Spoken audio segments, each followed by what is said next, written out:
दुनिया की सबसे बड़ी सुपर पावर जिसके हथियारों के जखीरे से पूरी दुनिया खौफ खाती है। लेकिन क्या हो अगर उस महाशक्ति के पास सबसे मारक और आधुनिक हथियार खत्म होने की कगार पर पहुंच जाए।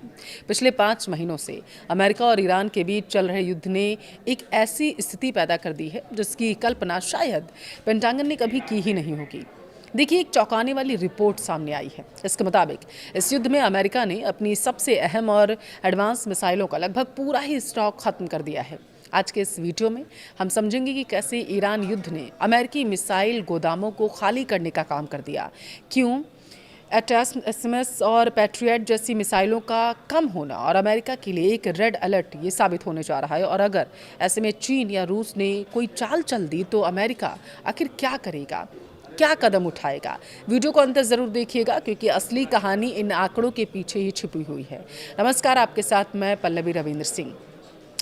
देखिए, जब बात बिना अपने सैनिकों को खतरे में डाले दुश्मन को सैकड़ों किलोमीटर दूर से तबाह करने की आती है तो अमेरिका 2 हथियारों पर सबसे ज़्यादा भरोसा करता है। वो कौन से हैं? आर्मी टैक्टिकल मिसाइल सिस्टम और इसके साथ प्रिसिशन स्ट्राइक मिसाइल। अब सूत्र ये कह रहे हैं कि इन दोनों लंबी दूरी की मिसाइलों का स्टॉक लगभग अब खत्म होने के कगार पर है। लेकिन इतनी खास मिसाइलें क्यों हैं? सबसे पहले तो हम ATACMS को समझते हैं। इसकी रेंज दरअसल 300 किलोमीटर तक मानी जाती है। यूक्रेन ने इसका इस्तेमाल रूस के अंदर तबाही मचाने के लिए किया था।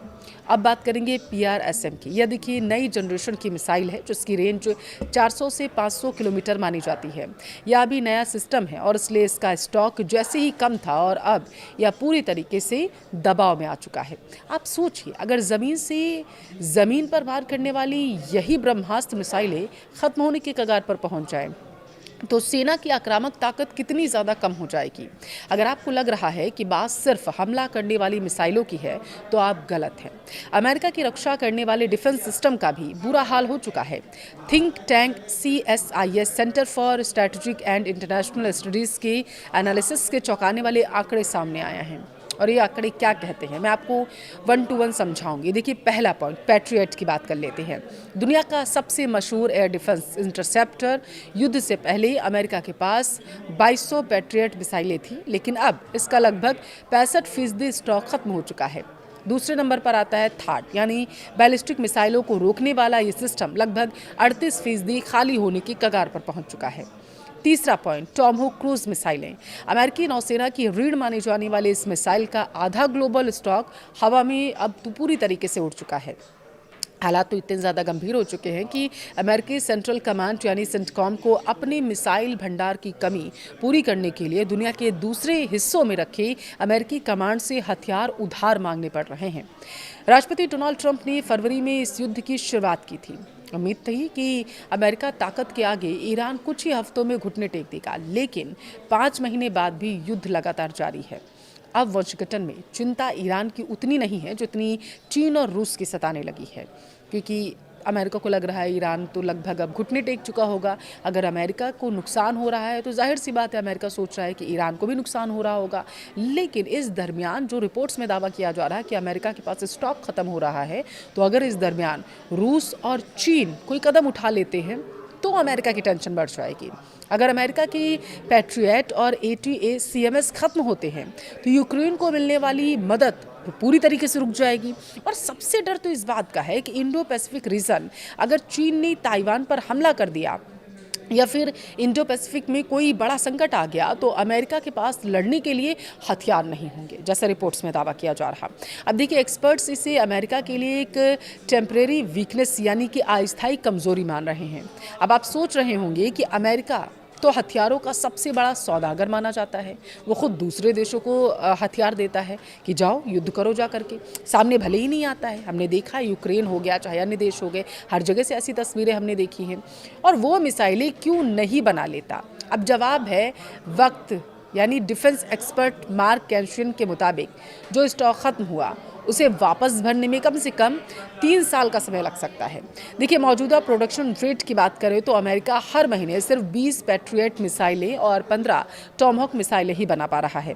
हालांकि रेथियन और लॉकहीड मार्टिन जैसी कंपनियां प्रोडक्शन बढ़ाने की कोशिश ज़रूर कर रही हैं, लेकिन इसमें सालों का समय लग सकता है। इन तमाम रिपोर्ट्स के बीच में व्हाइट हाउस और पेंटागन लगातार डैमेज कंट्रोल करने में जुटा है। राष्ट्रपति ट्रंप का दावा है कि अमेरिका के पास आज भी दुनिया में सबसे ज़्यादा हथियार, गोला बारूद हैं। ये सिर्फ दावा है, रिपोर्ट्स तो कुछ और कह रही हैं, क्योंकि हम रिपोर्ट्स पर भी गौर करेंगे। हो सकता है डोनाल्ड ट्रंप अपने बड़बोले बयान जिसके लिए जाने जाते एक बार फिर से वही बयान दे रहे हैं।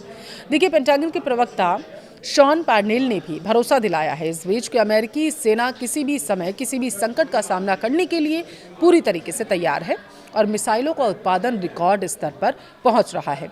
लेकिन रक्षा विशेषज्ञों की राय पूरी तरीके से स्पष्ट है। अगर ईरान जैसे देश के साथ 5 महीने के युद्ध में अमेरिका का आधा स्टॉक खत्म हो सकता है, तो आप सोच कर देखिए ज़रा। अगर कल को चीन जैसी महाशक्ति के साथ लंबा युद्ध छिड़ गया तो अमेरिका का क्या होगा? सवाल ये भी उठ रहा है कि क्या अमेरिका सच में हथियारों की कमी से जूझ रहा है या ये सिर्फ एक रणनीति का हिस्सा है अमेरिका की, कि सामने वाले को ये दिखा देना कि हमारे पास हथियार कम हैं, हम थोड़ा मुफलिसी की ज़िंदगी जीने लगे हैं, और इस सब के दरमियान वो कर बैठे जिसका बयान आपको याद होगा। डोनाल्ड ट्रंप ने कहा था कि युद्ध विराम तो कभी हुआ ही नहीं था, हमने तो बस एक कदम पीछे लिया था ईरान को पूरी तरीके से तबाह करने के लिए। उन्होंने कहा था कि ईरान इस लायक है ही नहीं कि उसके साथ युद्ध विराम किया जा सके। आपको याद होगा यह बयान। तो ये माना जा रहा है कि अमेरिका की रणनीति भी हो सकती है, और उस वक्त अमेरिका का साथ देने के लिए कौन कौन से देश खड़े होंगे अगर ऐसा होता है, अगर सच में अमेरिका के पास हथियार कम होते हैं तो कौन कौन से देश उसका साथ देंगे, ये भी हमें समझना ज़रूरी है, क्योंकि ये बेहद महत्वपूर्ण है। देखिए, 2025 और 2026 में अमेरिका और ईरान के बीच भीषण युद्ध ने पूरी दुनिया का नक्शा और जियो पॉलिटिक्स बदल कर रख दी। एक तरफ अमेरिका के ताबड़तोड़ हवाई हमले हमें देखने को मिले, तो दूसरी तरफ ईरान के मिसाइल और ड्रोन पलटवार हमें देखने को मिले। जब बात मिडिल ईस्ट की आती है तो अमेरिका कभी अकेला नहीं लड़ता थे। अब दूसरा इसका साथी ब्रिटेन हो गया। यूरोप से अमेरिका का सबसे बड़ा समर्थक ब्रिटेन है।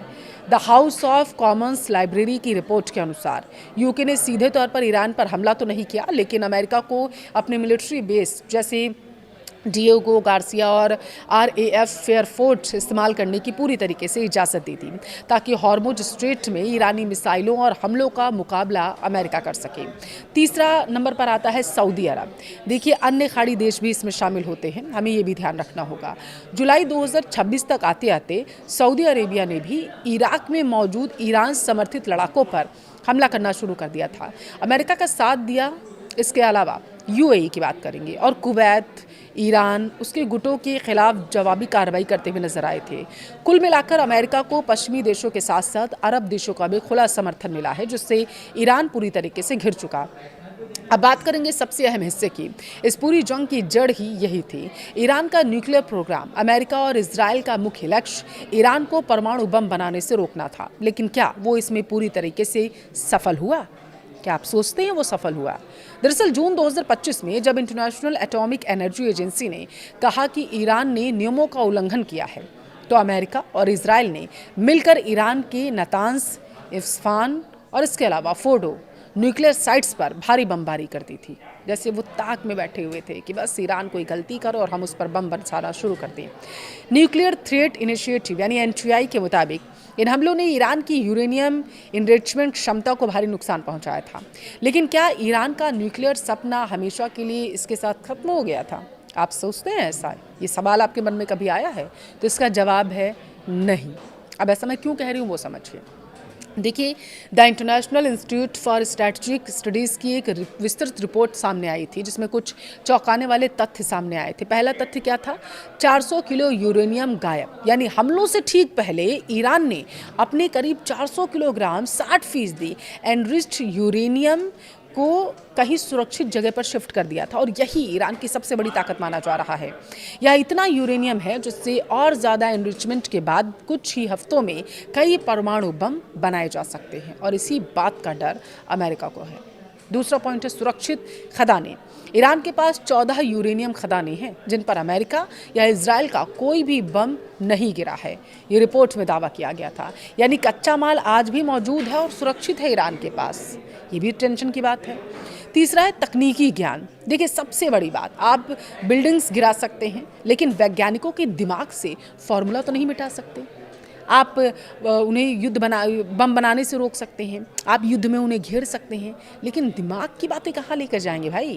देखिए, ईरान के पास बम बनाने की पूरी तकनीक आज भी मौजूद है। अमेरिका और उसके सहयोगियों ने मिलकर ईरान के न्यूक्लियर प्रोग्राम को कम से कम कई सालों तक पीछे धकेल दिया था, लेकिन उन्होंने इसे जड़ से पूरी तरीके से नष्ट नहीं किया।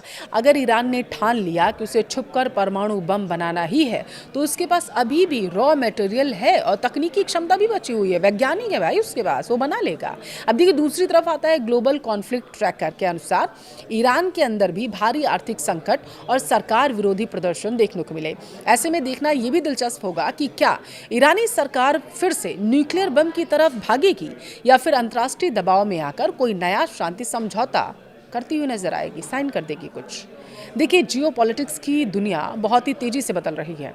अब आपको क्या लगता है, क्या अमेरिका भविष्य में ईरान को पूरी तरीके से न्यूक्लियर मुक्त कर पाएगा या ईरान चुपके से परमाणु बम बनाने में कामयाब हो जाएगा? अपनी राय मुझे कमेंट में जरूर दीजिएगा।